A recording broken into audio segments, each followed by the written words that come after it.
In every collective, once it has existed for at least a few months, its leaders emerge, its favorites appear. In the military environment, of course, they became people who were characterized by personal bravery and high skill. In our regiment among pilots, navigators, gunner radiators, there were a lot of such people, but not all of them enjoyed the same authority, let alone adoration. Someone, perhaps, was not too ambitious, someone arrogant and harsh, someone too selfish, someone simply lacked a sense of camaraderie, and even personal charm. Junior Lieutenant Alexander Bogachev, a link commander, did not strive for glory it found him. Combat luck always accompanied him, and in his 20s he became a true master of bombing strikes. When Bogachev was given the floor at classes, at practical conferences, at meetings, all the whispers and murmurs subsided. Not only newcomers, but also veterans listened to him attentively, because there was always some revelation, some novelty in his words. He never shied away from meeting the enemy. On the contrary, he was always looking for it. I have already written about how, after an unsuccessful attack approach, he made a circle and attacked the convoy a second time, already without topmast support. Several times he brought his plane to the airfield on one running engine on his machine, after landing counted up to 1,500 holes from shrapnel and bullets. He managed to get through any curtains of fire where others were dying, and smash the enemy at point-blank range. Luck? Luck? Maybe both? But above all, of course, skill. Short stature and by no means a heroic build, with a face attractive but generally ordinary, unremarkable. In addition, quite taciturn and smiling, Bogachev did not belong to those lucky people who could become the soul of any company. He was not in a hurry to join the conversation, if the topic did not concern him directly, and could keep silent in the middle of a heated argument, if his opinion was not asked, or if the subject of the dispute did not seem to him serious enough. His non-smiling and taciturnity was often misunderstood, saying, "Sasha should have a rocket to take off now. His mood would be lifted at once." In the air he was transformed. It was as if he was born to fight. He lived and breathed combat. They loved to fly with him. Those who were assigned to the group, which was to fly under the command of Bogachev, believed that they were lucky because he was almost always accompanied by good luck. At the moment of greatest nervous tension, when it is about to throw the plane into the fiery furnace, in the helmet sounded his calm voice, "Well, friends, do not shame the Russian land," which served as a signal to deploy the group to attack. A quirk? Maybe. A deviation from accepted norms? Undoubtedly. But the pilots themselves said that these words were no less effective than the usual dry command. They did not demand obedience. They appealed to the heart, to the conscience. And who were they coming from? From Bogachev himself. That meant something. Once, I remember, we were waiting for his group to return from a combat mission. 3 torpedo carriers, one after another, landed on the runway, and roaring engines slowly rolled along the taxiway to shelters.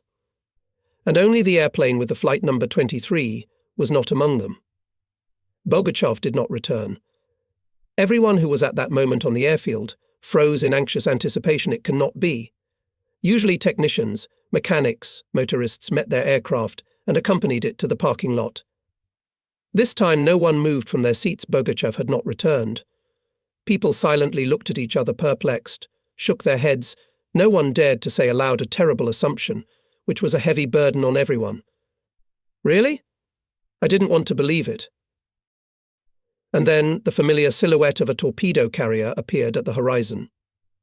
Dozens of pairs of eyes anxiously and hopefully watched its approach. 23, at maximum speed, passed at a breakneck speed over the command post, and many throats simultaneously responded with a rapturous shriek. Sasha's back.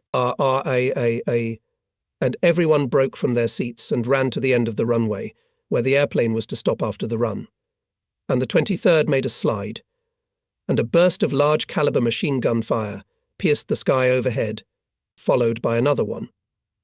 So 2 more floating vultures found a grave at the bottom of the sea. Bogachev turned around and went to land.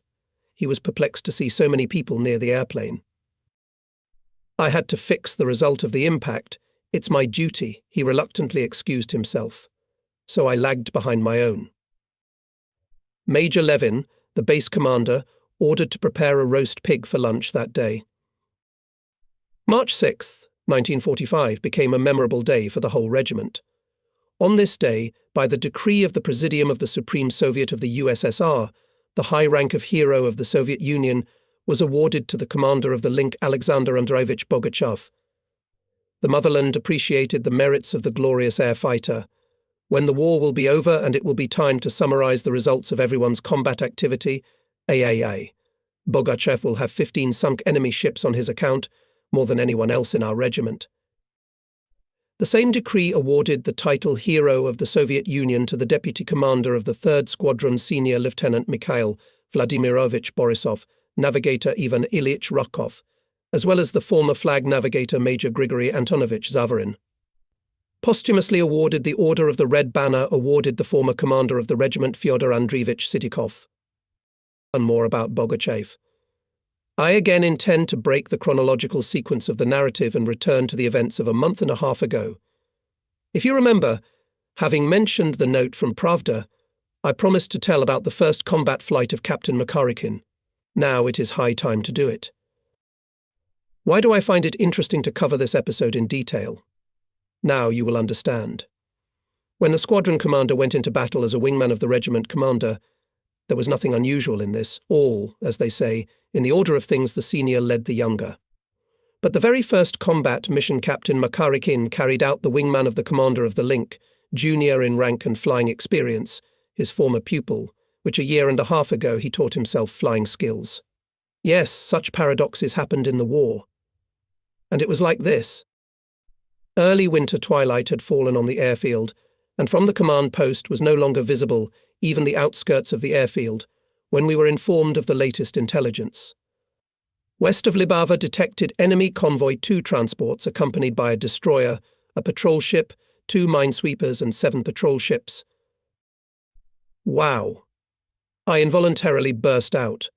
They must be carrying something very important if they didn't skimp on such security.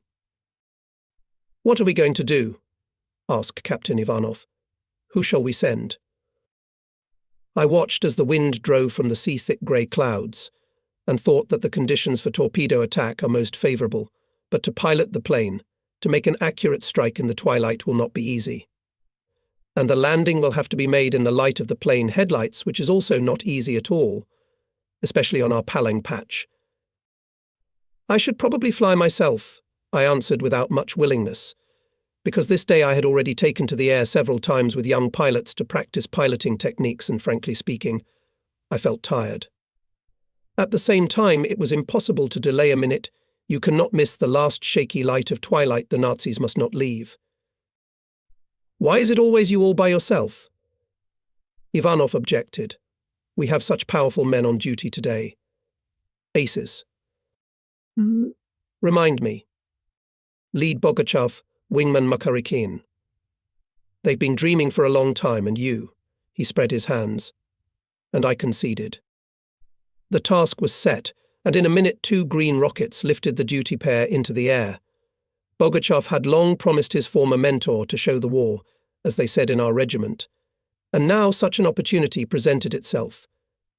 When commissioning untrained crews, we always sent them together with an experienced leader, which often helped to avoid unnecessary losses, which often occurred during the first combat sorties.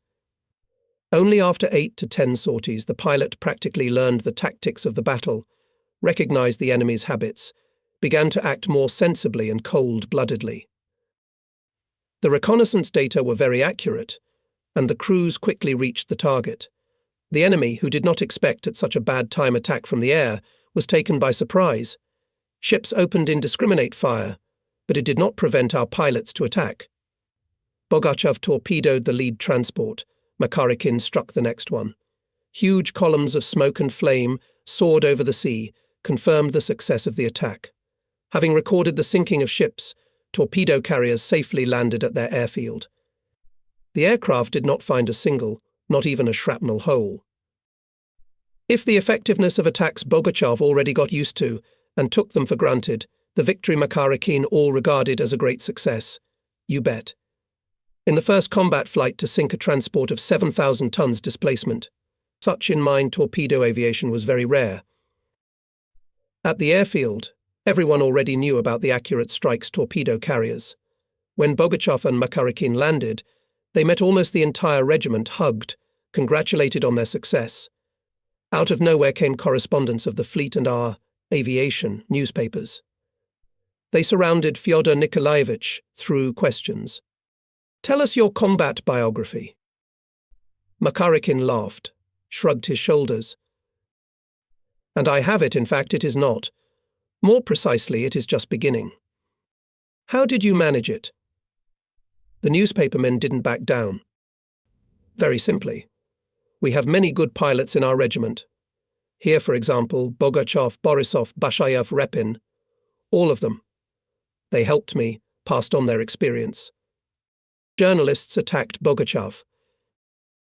"What, in your opinion, is the secret of the fact that Captain Makarikin in the first combat flight acted as an experienced torpedo bomber?" In skill and endurance, he answered without hesitation. "Fyodor Nikolaevich will not take a chance." "He is a torpedo bomber by vocation," smiling, added navigator from Makarikin's crew, Senior Lieutenant A.P. Lajin.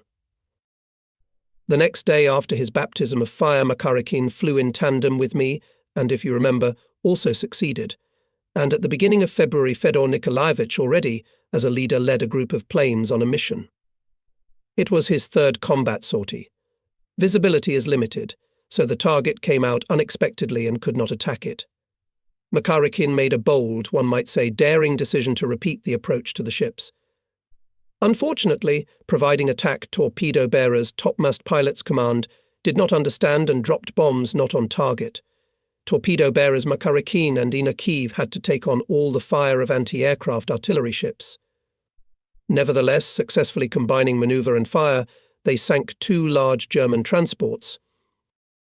So 3 sorties, 3 sunk ships. A phenomenal success. We've never had such a success before. Makarikin, his navigator Lyasin, and gunner radioman V.G. Agafonov looked like birthday boys. Some people have already called them lucky. True, the re-entry, it was a risky maneuver, admitted later the crew commander. I still don't understand how it turned out, but it turned out great. To comprehend everything, you need to repeat it in a calm environment on the range. No, it's not just luck, of course.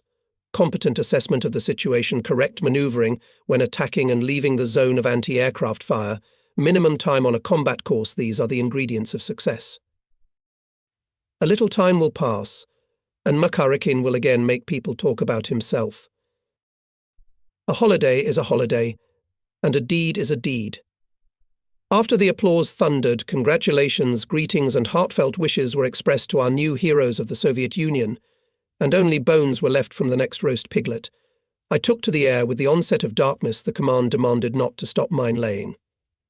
Ivanov and I decided not to touch the culprits of the celebration this evening. The wingman with me went to the commander of the Link D. Bashayev. Taking advantage of bad weather and low cloud cover, we, undetected by the enemy, reached the outport of Libava, dropped on the exit fairway of their cargo and safely returned to the airfield. We had been in flight for about an hour. From the dining room came voices and sounds of gramophone. There was still dancing, but I did not go in there, so as not to embarrass the young people with my presence, and went to my room. Dobritsky had not yet gone to bed. He was sitting at the table, covered with books with paper bookmarks sharpening from them, and as always he was writing something. You know, he broke away from the papers, apparently pleased with the opportunity to share his thoughts. The guys are in a great mood. The awards have raised their morale even higher. I think. It's not every day we get gold stars. Of course not. We've never been stingy with awards for the living. They all have medals. As I understood, he was impressed by the posthumous awarding of Sitikov and, especially, Zavarin. I wish they were alive. It's hard to talk to you today. Who's arguing, of course? But you should understand the guy's psychology. As they take to the air, each of them subconsciously thinks that this flight may be their last. Well, perhaps they don't think about it directly, but a thought like that will flicker in and out, don't they? Tell me. You've just come from there yourself. It happens. We're all human, we all want to live. And yet every time you try to push that thought away, you think, no, not today, not now. Today will pass. That's right. A man lives because he hopes. But one way or another, he realizes in war as in war, and maybe, on the ship he is flying to sink, there is a shell intended for him in the armory. Death in itself is scary, especially at 20-something. But our guys have learned to suppress fear. They are more afraid of another thing: you die and there will be no grave, no tombstone pyramid with your name and a red star. It's not like the infantry. Torpedo bombers don't have graves, you know that. To go unknown, to be lost forever, that's what's scary. And a posthumous award is a monument. A monument. What a monument. Let them better receive their awards in their lifetime, I said, summarizing the conversation. I'm ready to present them for awards even every day, if only for what?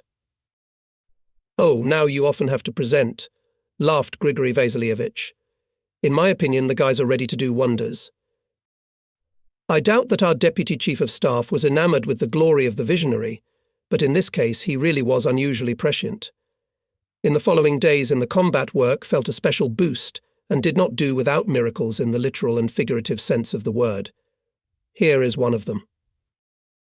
Do you remember, among the pilots who proved themselves masters of flights for additional reconnaissance of sea targets, I called, and the commander of the link, Lieutenant Grigory Vasilievich Poznik.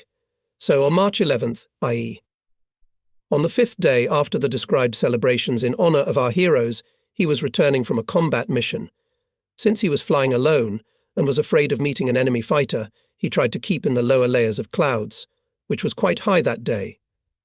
Flying over one of the windows in the clouds, he looked down and suddenly saw an enemy transport plane U-52 on his left and below him. The enemy was flying so close, so carelessly. Attack and shoot it down. A daring thought flashed, and his palms even grew wet in anticipation of a fight. He had already begun to give the wheel from himself, intending to transfer Boston, in a gentle dive to pile on top, but then in the field of vision were two thin silhouettes of Messers, marching in the distance. This already changed the matter. Now himself would not get on the fly, and Poznik, levelling the plane, again dived into the clouds. However, a bold idea, born once, has not left him. Shoot it down, shoot it down. There will be no other such occasion. He turned a little airplane to look out another window, and was pleased to see that the Junkers is still on a parallel course. We had to make up our minds. Commander, why are we trotting? Concerned asked Navigator Lieutenant V. Mikhailik, who obviously decided that the pilot lost his bearings. Course to the airfield. He named the numbers. I remember, impatiently replied Poznik. Here, you know, Junkers down. The milky veil again separated them, and Poznik began to fear that he would lose sight of the transport. But here was a new gap, and Grigory sighed with relief. The German went the same course. Now or never, thought the pilot, and gave the helm forward. Boston sharply pecked the nose and obediently went hollow down, gaining speed. Poznik kept straight at the Junkers, and, when it was about 700 meters away, hit from all 6 course large-caliber machine guns. He saw how the fire trails, like angry wasps, stabbed into the dirty green body of the carrier in the pilot's cabin area, and immediately sharply took the helm, coming out of the dive. Otherwise it was not long to collide. Junkers haphazardly falling, and on the left, against the background of the sky, marked in a steep turn cross-shaped silhouettes of Messerschmitts turning around for the chase. Agafonov, look behind, shouted to the gunner radio over the intercom. Poznik, and giving maximum engine speed, with a gain in altitude, went into the saving clouds. He changed course and altitude several times, but the enemy fighters never appeared. Either they lost him in the solid milk, or they gave up pursuit altogether. At the airfield, the crew at first did not believe it. Here are pouring guys. But when they saw the falling Junkers on the pictures, which by some miracle managed to make Mikhailik, all doubts fell away. In the combat form of the regiment, which lists the results of the frontline activity of torpedo bearers, there is such a protocol dry record: aircraft shot down 1. This is the very trophy of Lieutenant G. Poznik. I don't know if there were such cases during the war when one heavy airplane shoots down another like a fighter. And they say that miracles do not happen. At about the same time with Viktor Nosov's crew, somewhere at the end of 1944, Junior Lieutenant Valentin Polyushkin, a graduate of the aviation school, arrived in the regiment. In the first control flight with him, I made sure that he was not badly prepared, in any case, much better than many of his peers.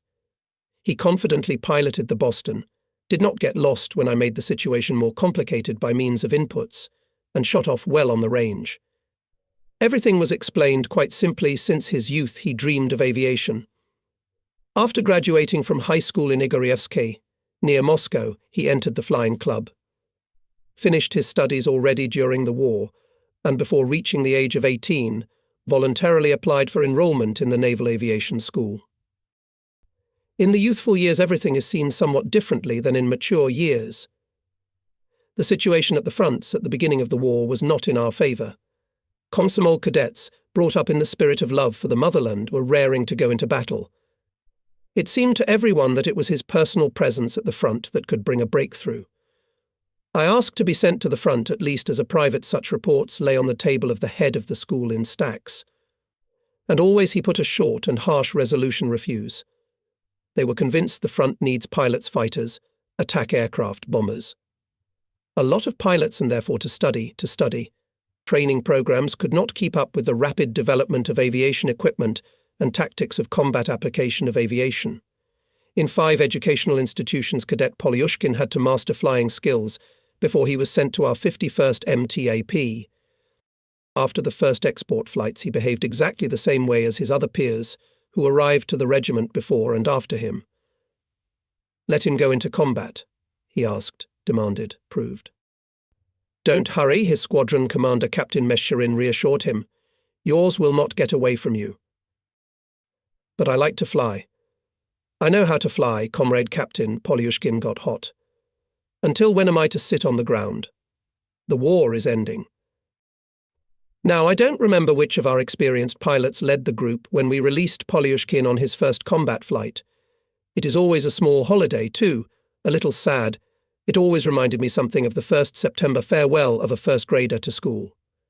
Here, Mechanic Sergeant Zatz reported on the readiness of the aircraft for departure, helped the pilot to get comfortable in the cockpit, corrected the parachute helmet. "Don't forget to switch the tanks, I." Medvedev, the regiment's engineer, shouted after him, though his voice was immediately drowned in the rumble of engines. Happy flight, waving to all hands, pilots, caps remaining on the ground. In that first combat flight, Valentin got his first victory. Their group sank a large transport. At the front, young pilots quickly matured, became stern, focused, not by years mature. The first victory allowed them not only to experience joy, but above all, to assert themselves, to feel self-confidence, to believe in their weapons. The first victory is like a successful chord in music, and Polyushkin, after the first successful combat sortie, revealed himself as a great air fighter. He flew, it seemed, without noticing fatigue, and constantly asked, demanded, "Fly, fly, fly." 5 times he brought the plane to the airfield hit. Once his torpedo carrier landed with 52 holes. The technicians examined the machine, and aghast, a piece of the depth rudder had been torn off and all the internal wiring had been broken. "Did you, Valentin, come here on enthusiasm?" "It's nothing." He waved away. "Now I'll fly to kill the Krauts." "Permission, Comrade Captain, to fly out in another car?" "Calm down, have a rest," Mesherin tried to dissuade him. "There is someone to fly besides you." "Permission, Comrade Captain." "They're here, very close, just there and back." He begged so insistently that it was impossible to refuse him. In the air, Polyushkin was unstoppable. What's interesting, there was no pattern to his actions. He did not repeat himself, was able to instantly grasp the location of ships in the convoy and find it weak points, poorly shot ways of approach. In the attack and leaving the zone of fire, he made sharp turns with sliding, and in the evening, summarizing the results of combat activity for the day, we were always convinced that today he acted differently than yesterday, that he again applied something new, his own. He was infinitely enthusiastic about his hard and dangerous work. It seemed that he did not know the feeling of fear. Once, when approaching the target, he was hit by a direct hit and the left engine was torn apart. It was not too late to get out of the battle and try to reach the airfield. But Valentin did not turn from the combat course. On one working engine he went to the transport and sank it, and only then took a course to his airfield. Mechanic Zatz examined the machine, and his hair stood on end. He counted about 300 shrapnel and bullet holes. It is simply amazing that no one from the crew was injured. After honouring our heroes and the Junkers shot down by Poznik, the first half of March gave us another joyous day. A group of torpedo carriers Bashayev, Kulinik, Petrov and Polyushkin sank 4 large transports with a total displacement of 3,000,000 tons. Polyushkin's crew got the 8,000er. Cover fighters, from above watching the defeat of the enemy convoy, not trying to contain admiration, shouted over the radio in open text. "Well done, torpedo bearers. Well done." At the command post, at the airplane parking lots everywhere, special battle lists, posters with the names of the winners. In the evening each crew was presented with personalized cakes. And just by the way, there was a Moscow concert team at the base. The artists skillfully inserted the names of the distinguished into their verses, and the whole concert seemed to be dedicated to the heroes of the day. It turned out great. And the next day almost ended tragically for Polyushkin's crew. On March 13th he flew as a wingman for his combat friend Viktor Kulinich. The weather Baltic, a continuous fog. However, the scouts who found the enemy convoy did not fail. Their data were absolutely accurate. Torpedo bearers boldly, with a move, attacked and sank the transport. However, Polyushkin's plane received over the target damage, punctured gas tank centerplane and fuselage. Gasoline doused navigator Yakovlev and gunner radio Plakhanov. It seemed that the fire is inevitable. But not a fire. Nothing is worse than a fire. But Polyushkin was not confused. He closed the damaged gas tank and continued the flight. Kulinik did not leave his comrade in trouble. He all the time flew a little higher and behind, covering Polyushkin from the possible appearance of enemy fighters, encouraged, gave advice. We landed safely. Well, it passed. Exhaled Plakhanov, taking off the parachute straps. The sooner we were approaching the complete victory over Hitler's fascism, the more fiercer the enemy resisted. Now many books have been written about what expensive price of human lives was paid for taking the stronghold of the Prussian military, the city and fortress of Königsberg. Tension of fights on the fronts was keenly felt by us, aviators. Every day of combat work turned into sleepless nights for the technical staff, because the wounded machines had to be put into operation in a short time. In front of me is an extract from the report of the senior engineer of the regiment Yakovlev. It says that out of 9 planes that flew out on a combat mission, 6 were significantly damaged. Plane, no. 18 2 direct hits of shells in the engines, no. 19 the left wing was punctured, no. 26 a direct hit of a shell in the fuselage, no. 23 on landing the front wheel was folded. When hitting the ground the torpedo came off the holders, the engine was triggered, the torpedo crawled along the ground, but did not explode. Technicians, toilers of war, low bow to you. Cold and wet March nights, knee-deep in mud and liquid snow mush, with scanty lighting and without any means of mechanization, they repaired and patched, soldered and riveted, carried on their shoulders and changed heavy parts and units, just so that by morning the plane would be ready for departure. On March 18th, the 15th Reconnaissance Air Regiment received data on the movement of the enemy convoy. Something had to be clarified, and I decided to make additional reconnaissance. Who should I send? Ostukevich? Ivanov suggested. For our reconnaissance in the regiment firmly established the fame of impenetrable, they were respectfully called Iron Guys, given their ability to act alone, willingness to repel attacks messes, to conduct long-term surveillance, constantly exposed to anti-aircraft fire. Plane Commander Ostukevich, his navigator I.T., Lobuko and gunner. T. Lobuko and gunner Radio Levshin belonged to the caste of impenetrable. Attached to the convoy and call the strike group. Point the planes at the target and record the result of the strike. I set the task to the crew. Ostukevich perfectly coped with the case. He quickly found the convoy, coming out of Danzig Bay course to the northeast. Well, clearly Hitler's command again decided to bring reinforcements and ammunition to their troops, huddled in Kurland. I decided to raise a group of 10 airplanes and led it to the mission myself. A squadron of cover fighters went up together with us. The attack was successful. We sank 3 large transports, a patrol ship, 1 transport damaged. There was a direct bomb hit on a light cruiser. Without losses, in high spirits, we returned to the airfield. Soon after our return to the command post came Dobritsky and Ivanov. Both of them looked at each other and smiled enigmatically. I looked at them with bewilderment. "Well, why are you playing silence?" "Do not guess yourself," Dobritsky asked. "I'm not a clairvoyant. Explain what's going on." "We came to familiarize you with our accounting seriously," explained the Chief of Staff.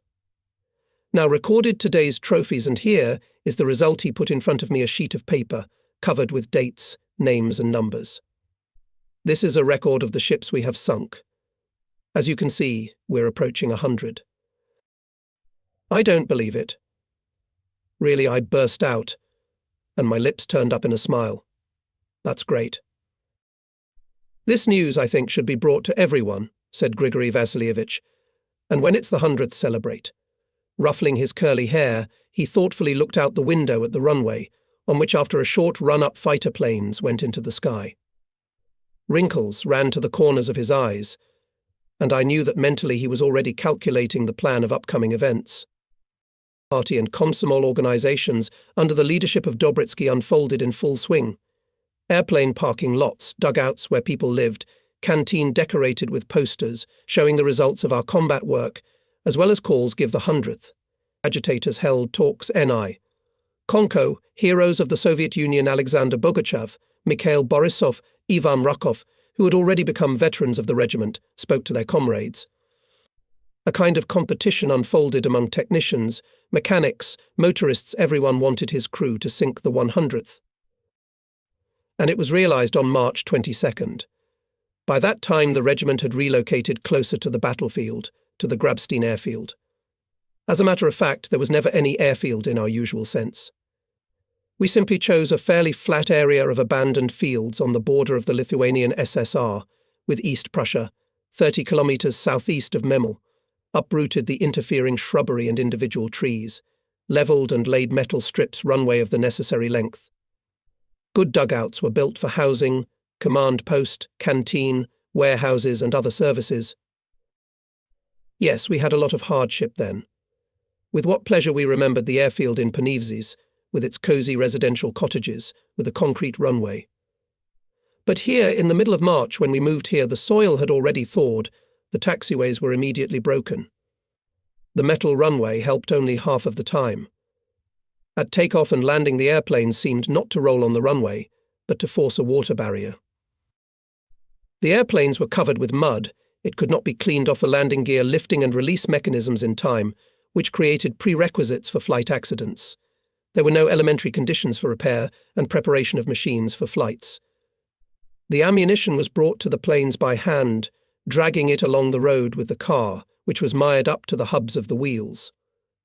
Posters, all forces to the motherland, hung in the dormitories, we now perceived only in the literal sense, because we worked really at the limit of physical strength.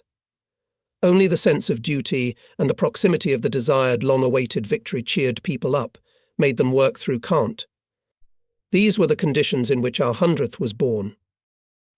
In the morning the weather did not bode well. Nevertheless, the regiment, as usual, was in full combat readiness, and not in vain after noon there were gaps in the clouds, and the airplanes of the reconnaissance regiment went into the air. And soon the first data arrived. Several convoys were detected at once. Apparently Hitlerites intended to maximize the use of bad weather to take everything they could from it. No, it won't work. And yet the weather is such that not everyone can be sent. I ordered Captain Makarikin to pick 2 crews in his squadron, well prepared to fly in difficult conditions, and myself to lead the link. A few minutes later, desperately roaring engines, sliding and rocking on taxiways, 3 Bostons stretched to the runway. The first to take off was FNN Makarikin, followed by Lieutenant B.Y. Shklayevsky, both with torpedoes. The last to take off was Lieutenant G.V. Poznik with bombs on board. Meanwhile, the clouds were thinning, the sky was getting lighter, and I, having consulted with Ivanov, decided to give combat missions to several more crews. With their departure at the airfield seemed to be a lull. It could seem so only to the uninitiated. N.I. Ivanov and the staff were preparing the necessary maps for the next flight. In the parking lots, technicians and mechanics repaired and prepared for flight remaining on the ground airplanes. Chief of Communications V. Bykov did not leave. Bykov did not leave the radio, providing communication with the crews who flew to the mission, responsible for that day's flights capped. Timofeev, constantly consulting with weather forecasters, looked at the sky every now and then whether the weather was changing, whether fog was coming from the sea. The regimental photographer F. Blinov had everything prepared to capture the heroes of the day on film. Time stretched unusually slowly, as it always happens when you are forced to wait, and nervous tension was growing. Everyone was waiting for the first message. And then, finally, reported Captain Makarikin attacked and sunk the transport. I'm returning to the airfield. At the command center, an explosion of delight. Hurrah! Hurrah! There is the 100th. Well done, Makarikin. Joyful excitement, smiles on everyone's faces. And immediately we received a radiogram from Shklayevsky. He and Poznik managed to sink a floating dock. Hurrah! We've started the second 100. And in a few minutes reports of other pilots, Lieutenant V, Kulinich and Junior Lieutenant I. Amishkin, by a combined strike, sent to the bottom of the Baltic a transport of 6,000 tons, displacement Lieutenant V. Petrov and Junior Lieutenant Balakin sank a transport of 8,000 tons. Lieutenant Astukevich and Junior Lieutenant Stepashenko destroyed a transport of 8,000 tons displacement. Well, the guys are going wild. Lieutenant Boris Shklayevsky later told, because of low clouds we flew at a height of several tens of meters above sea level. We were only minutes away from the supposed meeting point with the enemy. And now the estimated time had expired, and the convoy was not detected. We have to look for it. Since the reconnaissance had spotted several convoys in this area, Captain Makarikin ordered me and Poznik to go in pairs to approach another target, and he himself began the search. In about 40 minutes we saw smoke on the horizon, and then the ships themselves.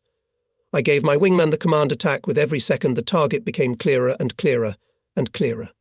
Already it became clear to see how two large tugboats, whipping foamy turbulence behind the stern, pulled a huge floating dock with some ship inside. It was guarded by 2 destroyers and 5 patrol ships. Having noticed us, the Nazis opened hurricane fire. The sky around was boiling. From the bursts of anti-aircraft shells, airplanes tossed as if flying in a thundercloud. Maneuvering, we responded with fire from all their machine guns. I made a few turns, maintained flight mode, and dropped a torpedo from a short distance. Leaving the firing zone, I saw the bombs dropped by Poznik hit the dock. It was shrouded in black smoke and began to sink. On the way out, my navigator Ishov managed to take some pictures confirming the success of the attack. And yet Captain Makarikin managed to get ahead of us. A few minutes earlier he met another convoy and attacked a transport of 3,000 tons. Technicians, mechanics, officers of the headquarters cordially greeted the winners, and those happy, forgetting about fatigue, hurried to the CP to report. So for the day 5 units, including a floating dock. The 100th ship let down the crew Makarikin. The beginning of the second 100 laid the crews of B. IA.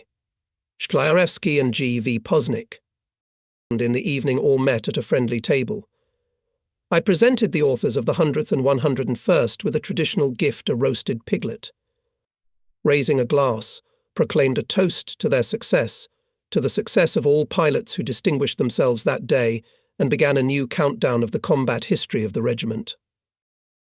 The next day the whole country heard the report of Sovinform Bureau about the victory of our pilots at sea. And in a special leaflet issued by the political department of the division, it was noted that during the last week of combat operations the pilots of 51 MTA P achieved remarkable results. Having defeated several enemy caravans, they brought the number of sunk ships to 100. March, March. It is not only impenetrable mud on the rickety airfield and water fireworks on the runway at landing. It is the gentle, invigorating frost in the morning, the rooks cawing in the neighbouring birch grove, the fabulous purity and transparency of the sky azure, the exhilarating and intoxicating breath of spring. Something in the behaviour of the Chief of Communications, Senior Lieutenant Volodya Bykov, recently began to seem strange to me. Very often he began to report like this, Comrade Major, if anything, I'm at the regimental radio station. I'll check it out. Everything became clear on the day when Makarikin shot down the 100th. Then, having seen off all the crews in the air, Bykov and I went to the radio station. Faina Mushitskaya was on duty.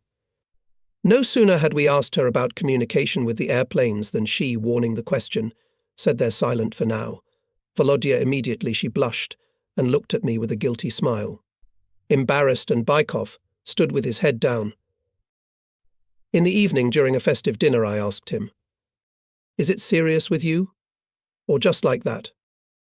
"Seriously, Comrade Major. We love each other."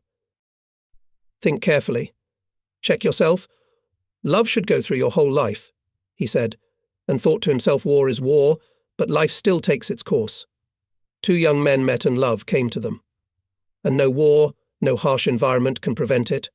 Life.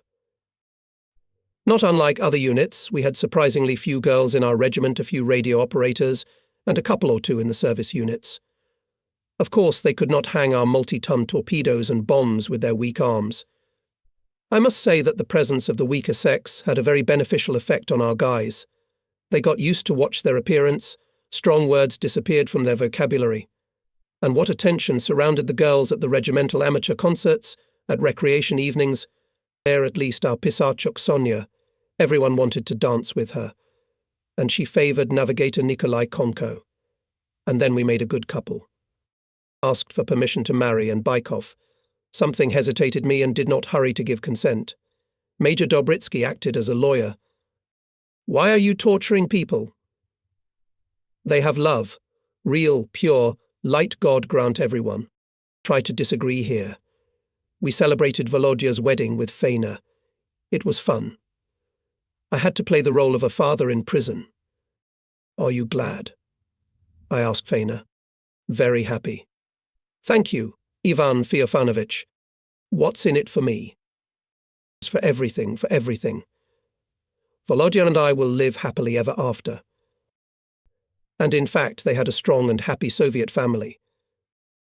The battle tension was increasing every day. Successful offensive of ground troops, crushing the enemy already on his territory, gave hope for a soon victorious end of the war. Victory. It was desired and close, and in the name of its achievement people acted to the limit of their strength and capabilities. Now, a repeated flight during the day was not considered, as before, as something out of the ordinary, all the strength, all the will to victory. It is pleasant, of course, to remember about our successes in battles, about small and big celebrations in our friendly front collective. But, as they say, you can't take words out of a song. From a documentary story, even more so. Unfortunately, the conquest of supremacy at sea and in the air was given to us at a high price. The end of March brought a lot of grief, and the 26th day was written in black paint in the history of the regiment. On that day we lost two excellent pilots, two wing commanders. Lieutenant G.G. Yenikiev, after a successful attack, delayed over the target to photograph the results of the strike of his group, and was shot down by enemy anti-aircraft fire. This was a real air fighter. He had 8 sunk enemy transports on his account. He liked precision in everything. Often bad weather, strong anti-aircraft artillery did not allow to accurately determine the results of the attack. In the headquarters in such cases even took into question the combat reports of the crews and counted either a minimum of destroyed objects or not counted at all. Yenikiev to the end wanted to be honest. And by evening came another sad message. Lieutenant II, Repin, the holder of 4 orders of the Red Banner, sank a patrol ship in the Danzig Bay, but his plane was seriously damaged. The pilot failed to reach his shore and was forced to crash land at sea. Soon our torpedo boat, specially sent from Svetoya to pick up the crew, picked up Repin, the navigator, Lieutenant VP, Lonsky and the gunner, P. Lonsky and gunner Radio Sergeant NS Samoylov. The boat took a course to the shore, but then fascist fighters came and shot it at point-blank range. The boat caught fire and exploded. None of those who were on it were saved. It was a heavy loss. Our basing in close proximity to sea communications gave the Germans a lot of trouble. To somehow limit the action of torpedo carriers, the enemy has concentrated in the Baltic significant forces of its fighter aviation. But it didn't help much. We now constantly went on missions under the reliable cover of our neighbours' pilots of the 14th or 21st Fighter Regiments. We had established close cooperation and complete mutual understanding with them. When Messers or Fokkers appeared in the sky, our fighters immediately imposed a fight on them, did not allow them to torpedo carriers, forced them to get away. In the spring of the victorious 45th, our dominance in the air was absolute, and the enemy was looking for new tactics, new forms of struggle with our torpedo aircraft. Once, a group of torpedo bearers met a small enemy steamer at sea, puffing alone, unguarded, in the direction of the island of Bornholm. The enemy is the enemy, and to miss it with impunity made no sense, but not to discharge all the airplanes on it. And it was a pity to use a torpedo for such a thing, especially since a meeting with a large transport was expected ahead. The leader ordered one of the wingmen to attack and sink the enemy, and then return to base. The group took its own course, and Junior Lieutenant IG. Dejtjar turned aside and began to turn around to attack from the starboard side. The doomed ship understood the pilot's maneuver. There shone a few flashes of shots the shells burst with underflight. What warriors! Dejtjar dropped to 30 meters and went straight at the enemy. And then the unexpected happened. The steamship, showing unexpected agility and maneuverability, managed to make a sharp turn towards the torpedo carrier. It simultaneously fell down fake deck superstructures, opening a lot of anti-aircraft gun barrels, dropped on the plane a tight sheaf of fire. It was a trap ship. It is unclear how miraculously the crew managed to avoid death. Dejtjar almost aimlessly dropped the bombs and sharply, with a glide, threw the lightened Boston even lower, to the water. This was probably what helped him get away. He brought the plane to the airfield pretty battered by shrapnel and bullets, but the crew, fortunately, was not injured. At the same time, at the flight review, we warned all crews about the appearance of trap ships. However, and the enemy, convinced that his trickery unravelled, soon abandoned their use. Improved and changed tactical methods, and we began to use high-altitude torpedo throwing, which, like every new technique, gave good results. Now more and more often struck en masse, sometimes almost the entire fleet air force, and no enemy convoy or detachment of enemy warships detected by scouts did not go without losses. So, on April 11th, in the midst of fighting for the naval base of Hitler's Pillau, 328 planes were raised in the air, which destroyed 13 transports, 1 destroyer, 6 patrol ships, damaged 6 transports. From our regiment in this operation participated in 25 torpedo carriers and topmaster Vikami, acting in groups of 5 aircraft. April 12th flew about 400 aircraft, with torpedo carriers and attack aircraft were the main strike force. Was sunk 4 transports, 2 patrol ships, fast landing barge, and damaged several transports with troops and equipment. However, it was not without losses on our side. In this battle 7 of our airplanes were badly damaged. The airplane of Junior Lieutenant B.A. Balakin was shot down by anti-aircraft artillery fire and crashed into the sea. Then the navigator of the 3rd Squadron, Captain G.N. Sharapov, was seriously wounded. And on April 13th we lost one of our most experienced pilots, holder of 4 Orders of the Red Banner, Flight Commander Lieutenant Dmitry Bashayev. He had 14 sunk enemy ships on his combat account. I loved Bashayev, this courageous man. I flew with him more than once in a pair and was always calm. Dmitry would not let me down. And now he was gone. The crew did not return from a combat mission. The harsh waters of the Baltic became his final resting place. I knew Dmitry and was sure that he, as well as the navigator A.G., Arbuzov and the gunner who died with him, G. Arbuzov and gunner Radiator NAT Bulantsev fought to the end. Glorious combat feats of torpedo bombers were highly appreciated by the motherland. On April 20th, 1945, for valour and courage shown in battles with the Nazi invaders, 51st Regiment of Mine Torpedo Aviation was awarded the Order of Oshakov, II degree. Many pilots, technicians, mechanics were honoured with high government awards. Order of Ushakov I degree received, and the author of these lines. In a special leaflet issued by the political department of the Baltflot Air Force, many kind words were said about the pilots of our regiment. It ended with an appeal: Falcons of the Baltic. The example of torpedo bearers of Tallinn calls you to new feats for the sake of our victory. Stronger blows on the enemy. To the bottom of the German fleet. To the bottom of the Hitlerites, that's where they belong. Death to the Nazi invaders. People are tired of war. Even awarding the regiment a high award, awarding orders and medals to the awarded and related to this building, meeting, gala dinner, were held this time, alas, with less enthusiasm than a few months ago, when the first order shone on the banner of the regiment. Why should we be surprised? Major Dobritsky reasoned in the evening, when we were finally left alone. There are many reasons for this. First of all, inhuman nervous tension. Can you remember when we've ever flown as intensely as we do now? You don't remember. I don't remember.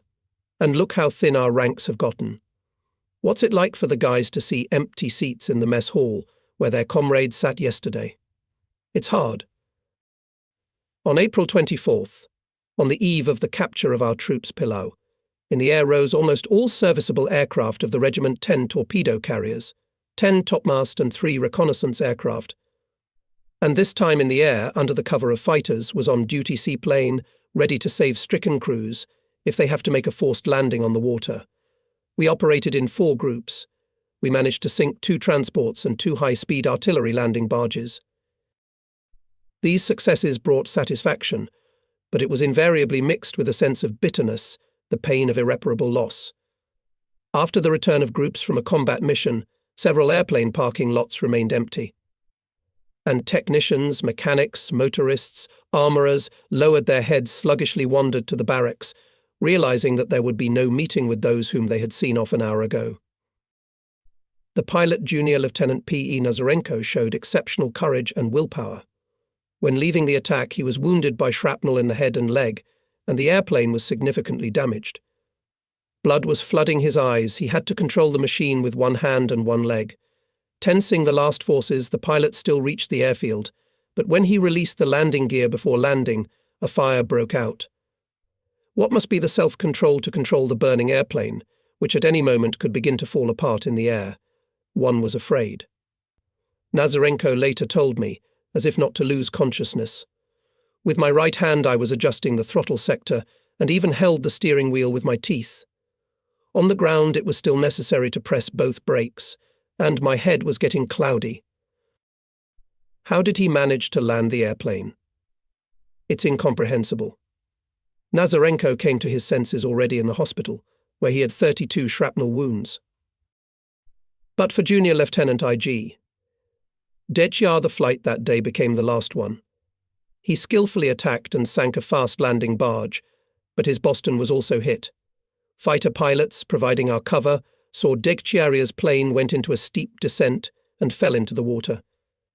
Apparently the crew commander was seriously wounded or killed, we can only assume. The crew of Junior Lieutenant M.K. Maltsev did not return from the combat mission. Our pilots, who were in the group with him, told later that Maltsev successfully bombed the enemy transport, but when leaving the attack was shot down by anti-aircraft artillery fire from the guard ships. The torpedo carrier exploded in the air. Heroism, unbending courage of our pilots, reaching the point of self-sacrifice, in those days no one was surprised. We have somehow got used to it, it became the norm. But I would like to tell about one episode when specialists of ground services showed themselves real heroes. During the attack of German ships in the base of Pillau was severely wounded pilot Junior Lieutenant A. Brovchenko. Losing his last strength, the courageous pilot still reached his airfield, but the airplane, riddled with shells and bullets, caught fire at the end of the run. The machine did not stop, and the ammunition already began to explode in it, with a loud cracking burst cartridges from large-caliber machine guns and tracer bullets drawing in the air fiery tails, flying in the most unpredictable trajectories. The fire was getting closer to the gas tanks, there was not a second to lose, and people from all the parking lots rushed to the plane. Disregarding the mortal danger, they pulled out of the cockpit severely wounded Brovchenko, wounded and burned navigator and gunner radiator, and managed to carry them to a safe distance before the explosion sounded. It was decided to send collective letters to the mothers of Dektyar, Maltsev, their navigators and gunner radiators who died in the battles for Pillow. Victory was close. It was perfectly understood both at the front and in the rear, the more bitter were the losses in those days. We realized that the grief of mothers was immense, but we hoped that our participation would help them to feel not alone in their grief, to survive the weight of irreplaceable loss. "You can rightfully be proud of your son, who gave his life for the happiness of our fatherland," wrote the pilots. "In the person of your son we lost the best battle comrade and swear to mercilessly avenge the enemy. The memory of your son will live in our hearts forever. His bright image will inspire us for new combat feats." And the pilots firmly kept their word. By the end of April 1945, there were two important strategic directions of Soviet troops' actions in the Baltic. One of them was Kolberg-Swinemünde-Rostock. In this direction were advancing troops of the Second Belarusian Front, which had already occupied Stettin, and were preparing to storm the enemy's naval base of Swinemünde. The second direction was the Kurland Peninsula, where continued to stubbornly resist a group of German armies, with its feeding ports of Libava and Vindava. It was opposed by the troops of the Leningrad Front.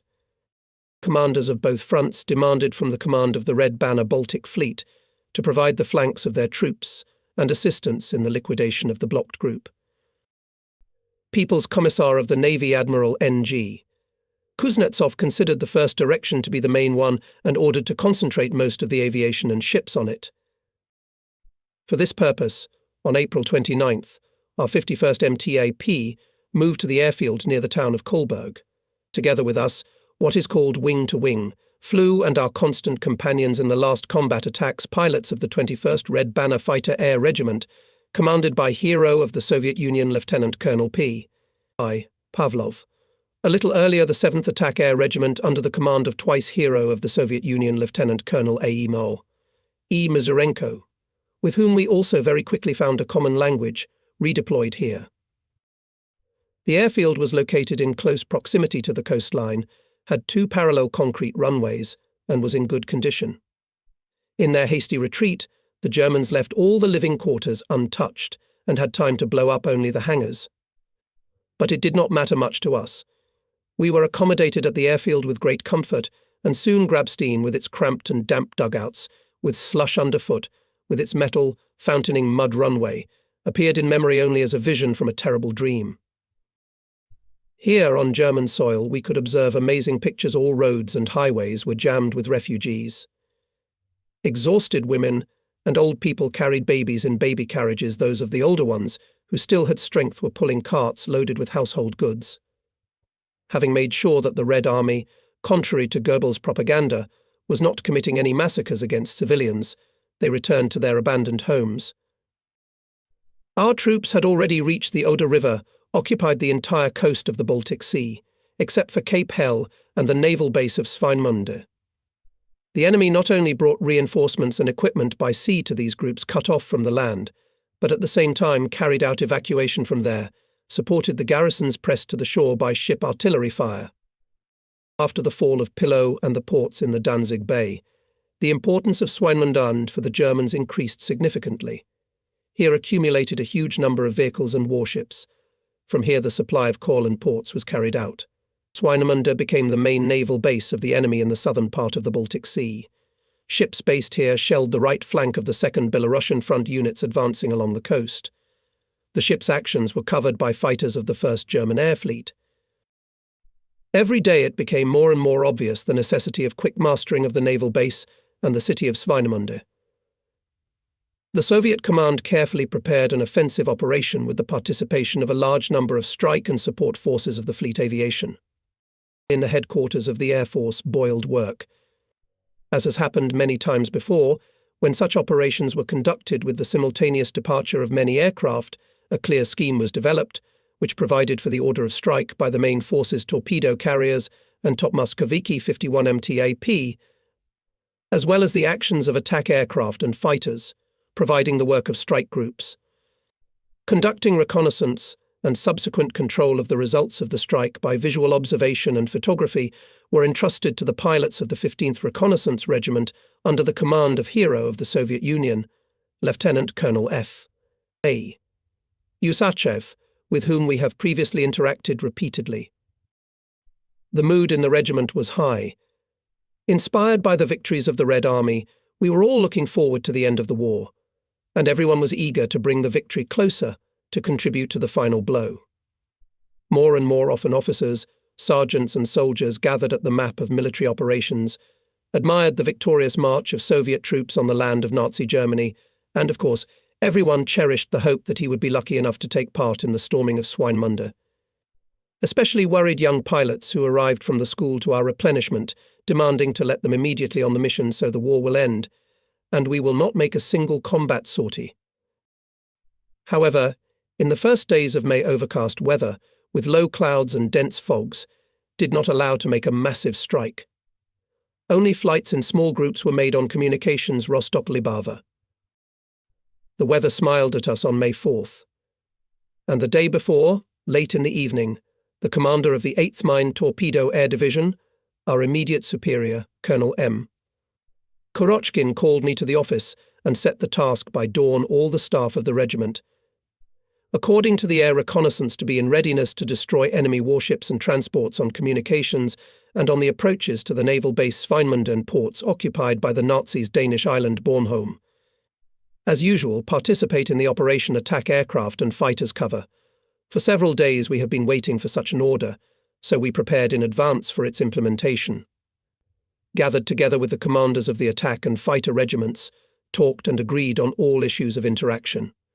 It remained only to wait for the arrival of data from the scouts.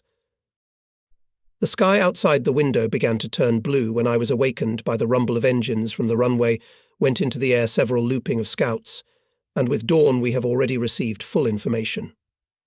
On the outer roadstead of Swinemünde detected training battleship Schlesien, cruiser Prince Eugen, auxiliary cruiser Orion, destroyers, patrol ships, fast landing barges, up to a dozen transports displacement of 5,000 to 8,000 tons each, a tanker. In addition, in the water area of the port counted 6 transports and quite a powerful group of warships, about 40 pennants. It looked as if almost all underwater watercraft, which the enemy command had in this area of the Baltic, had gathered here. A hot day awaited us. The airfield had long since come to life. As always, dealing with moving targets, we were fed with air reconnaissance data and therefore were in constant readiness for takeoff.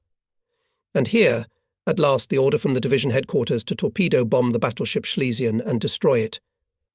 The order is military brief and concise, but we knew what was behind such brevity. It was the main caliber guns Schlesien inflicted the greatest damage to our troops. In addition, it trained naval specialists, who then replenished the crews of German ships. Right, the battleship deserved the honor of being sunk in the first place. Since, as I said, we were waiting for this order, working out the decision to fight did not take much time. In accordance with the scheme developed in the division headquarters, I decided to allocate from the composition of the 1st and 3rd Squadrons 1 torpedo carrier and 4 topmast. It was in these squadrons for the day had the most serviceable machines, as well as more experienced crews. We knew that on the raid Swinemünde depths are shallow, so the main means of defeat chose large caliber bombs. I have already noted above that our torpedo, when dropped, dives to a depth of 20 meters, and where stood Schlesien, it did not exceed 10. Nevertheless, divisional specialists insisted on trying as an experiment aircraft torpedoes 4536 An, and we decided to hang torpedoes on the leading aircraft. During this operation, we decided to apply another tactical novelty, to withdraw the strike and support groups to the target area, and manage them during the attack. It was decided to raise the crew of the commander of the 2nd Squadron, Captain F.N. Makarikin, who was to perform the function of the command post in the air. As events have shown, this technique fully justified itself. On the decision-made headquarters formalized the order and made a planning table, and I set a combat task to the crews. To strike a blow to the battleship established the following order of movement of groups of aircraft: attack aircraft go ahead of torpedo bearers and topmast at a distance of 1.52 kilometers and dispersed, strike at ships that may by their fire to interfere with the task of the strike groups. At 10:30 am the airfield was filled with the rumble of engines. 12 swift and bright Yak-9 fighter cover, under the command of Major Yusichenko Friendly, took off and disappeared into the blue sky. After them Makarikin's crew went into the air and immediately 24 humpbacks, as we lovingly called L2, took off in pairs. Behind them rose 2 of our 5 from the 1st Squadron, leading Senior Lieutenant V. Fomenko with a torpedo. His wingmen were topmast pilots I. Smolyanov, N. Linik, A. Gorbushkin and V. Ustukevich. They were not out of sight, and the planes from the 5 of the 3rd Squadron had already taken off the leading hero of the Soviet Union, Senior Lieutenant M. Borisov with a torpedo and 4 topmast pilots V. Kulinich, V. Martinov, F. Kozenko and N. Efremtsev. They took off beautifully, wing to wing, as if on parade, and the heart involuntarily inspired hope for the success of the operation.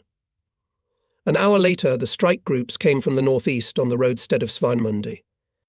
Even from afar recognized the battleship Schlesien, which was adrift.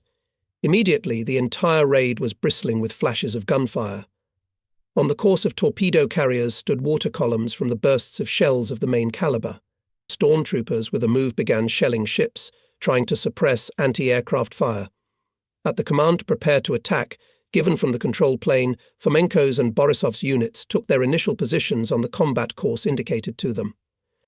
And then, the command attack Topmastoviki developed speed to the maximum and, breaking ahead of the torpedo carriers, from a distance of 250 to 300 meters, dropped bombs. From the attack had to come out of the attack, jumping over the targets, clinging to the water itself, maneuvering in the direction. Fomenko and Borisov dropped torpedoes from a distance of 8,001,000 meters, left turn out of the attack, and headed for the predetermined assembly area.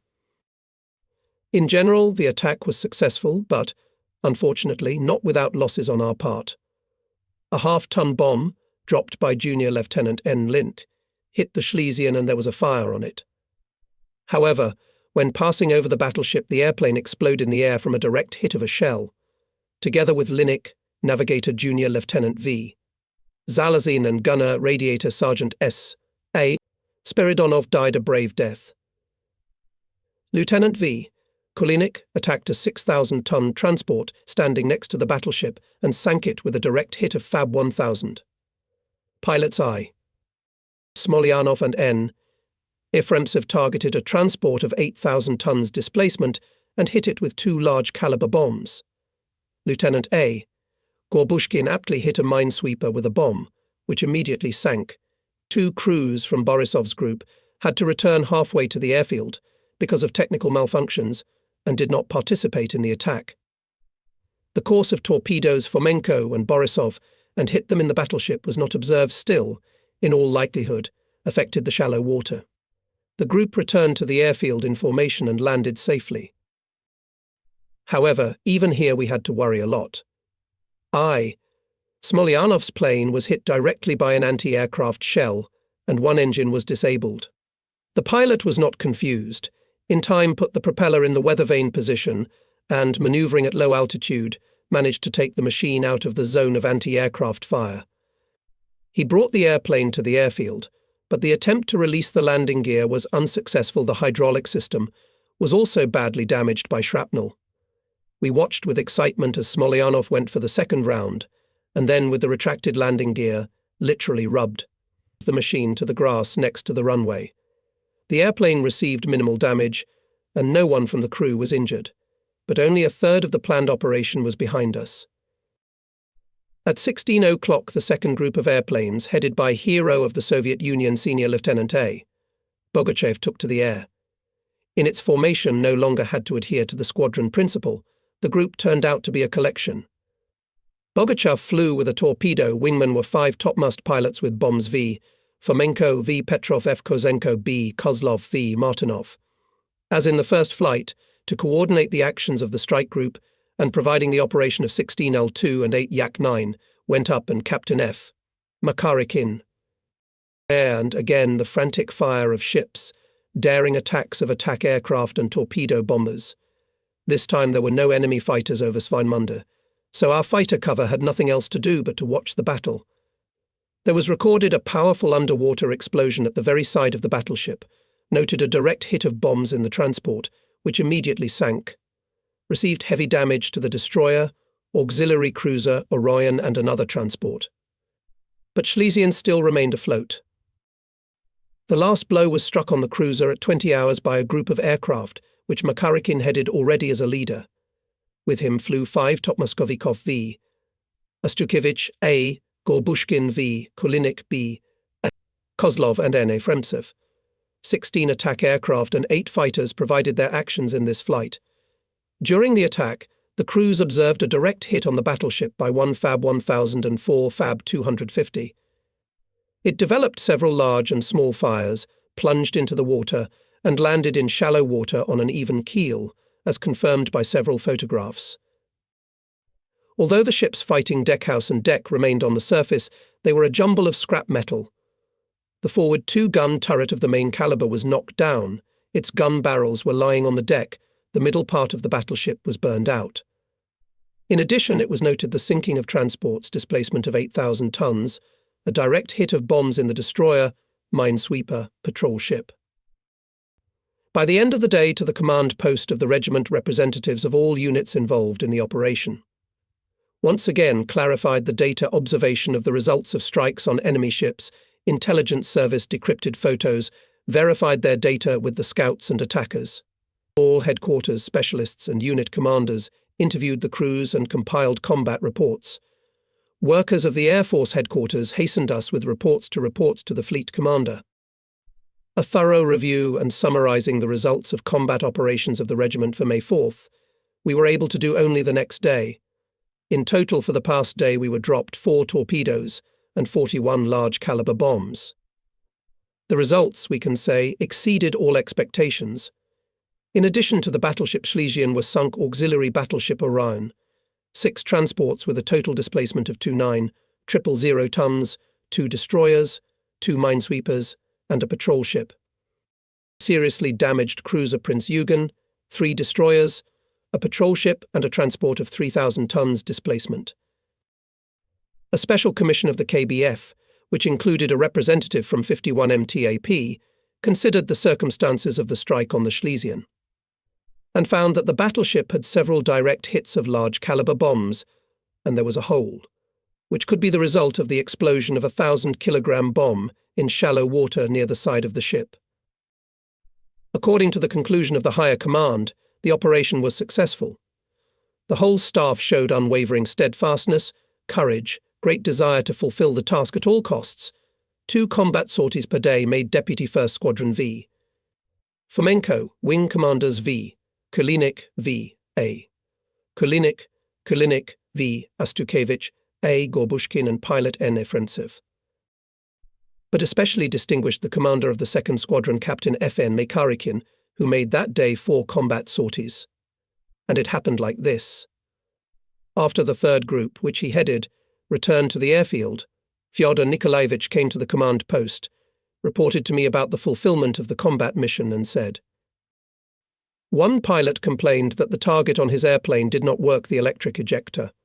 We tested it in the parking lot, it works fine. I asked permission to fly out and test near the airfield, near the coastline. Makarikin got permission, but he flew to Swinemünde to finish the damaged large Nazi transport. This was his 4th flight. I want to note that no one in the regiment had such a record number of combat sorties during one day. On May 5th, the troops of Marshal K. Rokossovsky took Swinemünde. After that, the garrison of the island of Rügen capitulated. The personnel of the regiment was honoured with 2 more commendations of the Supreme Commander-in-Chief. Now there were already 9 of them. And later, in July 1945, when there was an opportunity to take a break after the war, to look around, to take time to analyse the combat operations, the Presidium of the Supreme Soviet of the USSR for active participation in the May operations and for the courage and bravery shown in doing so awarded 51 MTAP with the 3rd Combat Order, the Order of Nakhimov I degree. At the beginning of May, the KBF command started to prepare sea and air landing on the island of Bornholm, where the Germans created a base for their ships coming from Western Germany to Courland, and where they were taking a large number of troops from Pomerania. To our ultimatum to surrender the island, the Nazis refused. On May 5th, our command warned the population of the island about the forthcoming air strikes on ports and fascist ships, so that the inhabitants left port facilities and other buildings in the ports of Rennes and Nix and went to the forests. Following this warning, Navy aviation launched devastating strikes on ships in these ports. The days of Nazi Germany were numbered. This was understood by both opposing sides, and the more incomprehensible was the inexplicable stubbornness of the Nazis, who rejected all offers of surrender. For almost a week the victory banner was flying over the defeated Reichstag. The Allied armies had already met in the centre of Germany on the Elbe River. Hitler had already committed suicide, who had plunged his country and the whole world into a devastating war that had claimed tens of millions of human lives, and the scattered groups of Hitler's troops continued to offer fierce resistance. What were they hoping for? In order to avoid unnecessary losses and unnecessary bloodshed, the Soviet command on May 8th openly transmitted to the chief of the garrison of the island of Bornholm radiogram with a demand for immediate surrender, but this demand was rejected. Nothing else was left but to resume the attacks. I received the order to strike with all available forces of the regiment and myself led groups of aircraft. Under cover of fighters, we at 11.20 we made a powerful bombing strike on ships and port facilities in the port of Rennes. The combat load was 2,000 kilogram bombs for each plane. In the area of the middle breakwater, there were up to 20 fires. Black smoke clouds covered the entire port. After refueling the vehicles with fuel and ammunition, and a short rest of the crews, I again took the regiment into the air. This time we set a course for the port of Nix. Our Yak again cleared the sky over the island from enemy fighters, and at 16.30, from an unusual height for us at 2,300 meters, we struck the port and ships standing in its water area. Anti-aircraft fire of the defending, although it was very dense, was ineffective. We were without losses. Explosions were very strong, and the smoke reached the height of our flight reported to me after the departure from the target recently appointed navigator of the regiment, Captain F.T. Pryakin. Where will we record the explosions in the port? He lamented in the evening. After all, we need ships. To the personal account of victory, and this is the main thing, one of the pilots responded vividly. And at 6 a.m. On May 9th, our landing force landed from ships and planes of the Baltic Fleet in the port of Rennes. Only after that, the commander of the German Corps, Lieutenant General Gutmann, and the senior naval chief, Captain First Rank von Kalitz, as representatives of the headquarters of Hitler's troops, agreed to capitulate.